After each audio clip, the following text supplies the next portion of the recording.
नमस्कार, बहुत स्वागत है आप सभी का। आपके साथ मैं हूं ममता तिवारी। आप देख रहे हैं इंडिया न्यूज़ हरियाणा का डिजिटल प्लेटफॉर्म।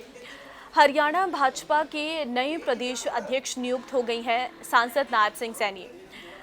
इससे पहले प्रदेश अध्यक्ष धनखड़ थे। ओम प्रकाश धनखड़ का कार्यकाल खत्म हो गया था, जिसके बाद लगातार नए प्रदेश अध्यक्ष की तलाश की जा रही थी और आखिरकार जो जिम्मेदारी है वो सांसद नायब सिंह सैनी को सौंप दी गई है। मुख्यमंत्री मनोहर लाल ने प्रदेश कार्यालय में पगड़ी पहनाकर सांसद नायब सिंह सैनी को ये नई जिम्मेदारी सौंपी है। अब ऐसे में सवाल उठता है, क्योंकि लोकसभा चुनाव नजदीक हैं, 24 का समय है और ऐसे में 10 की 10 लोकसभा सीट हासिल करनी है, ये अपने आप में एक बड़ी जिम्मेदारी हो जाती है। आने वाला समय विधानसभा चुनाव का है। कांग्रेस मजबूत पकड़ लगातार बना रही है हरियाणा में, इसलिए भारतीय जनता पार्टी के सामने ये एक बड़ी चुनौती भी है। सांसद नायब सिंह सैनी ओबीसी वर्ग से आते हैं और उन्हें साधने की भारतीय जनता पार्टी पूरी कोशिश में लगी हुई है। वहीं अब मैं आपको बता देती हूं कि वो 4 चुनौतियां जिसे पार पाना है सांसद नायब सिंह सैनी को, जो उनके लिए बड़ी मुश्किलें भी खड़ी कर सकती हैं।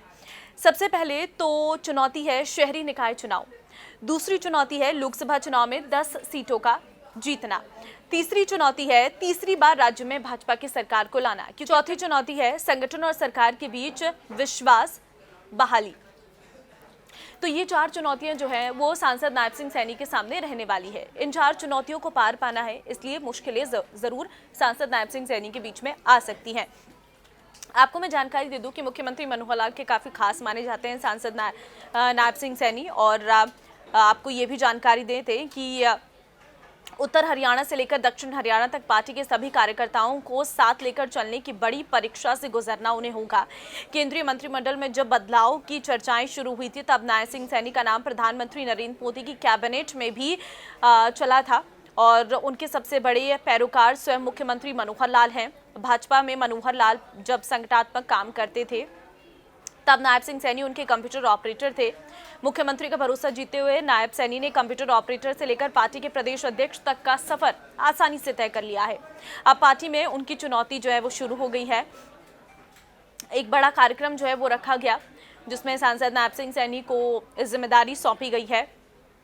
दरअसल पहली चुनौती शहरी निकाय चुनाव है। भाजपा के प्रदेश अध्यक्ष के नाते नायब सिंह सैनी की पहली चुनौती राज्य में 3 नगर निगमों फरीदाबाद, गुरुग्राम और मानेसर समेत 28 शहरी निकायों के चुनाव में पार्टी को जीत दिलाना है। दूसरी चुनौती है सभी 10 लोकसभा सीटों पर कब्जा पाना, क्योंकि इस वक्त ये सारी भारतीय जनता पार्टी के पास है। पार्टी के कई सांसद इस बार का लोकसभा चुनाव नहीं लड़ना चाहते हैं, उनकी निगाह विधानसभा चुनाव पर है। ऐसे में इस तालमेल को भी जोड़ना है। तीसरी चुनौती है तीसरी बार भाजपा की सरकार को वापस लाना, क्योंकि 2 बार भाजपा की सरकार बन गई है। दूसरी बार में जेजेपी के साथ गठबंधन करके भाजपा की सरकार बन गई है। अब तीसरी बार जो है फिर से भाजपा की सरकार बनाना, ये एक बड़ी जिम्मेदारी रहने वाली है। संगठन और सरकार के बीच विश्वास बहाली, क्योंकि ओम प्रकाश धनखड़ ने पार्टी में अपने 3.25 साल के कार्यकाल में शानदार काम किया है। उन्हें बेहद सक्रिय अध्यक्ष के रूप में पहचान मिली है। वो कार्यकर्ताओं से सहज भाव से मिले और पार्टी का काम किया। केंद्र में भी उनके बढ़िया संबंध है, लेकिन धनखड़ हरियाणा में मुख्यमंत्री कार्यालय वो कार्यकर्ताओं के बीच की दूरियां पूरी तरह से खत्म करने में नाकामयाब रही। अब क्योंकि नायब सिंह सैनी और मुख्यमंत्री मनोहर लाल दोनों एक ही सोच के हैं, तो माना यह जा रहा है कि सरकार और संगठन के बीच में वो जो दूरियां हैं वो उसे पूरी तरीके से भर देंगे।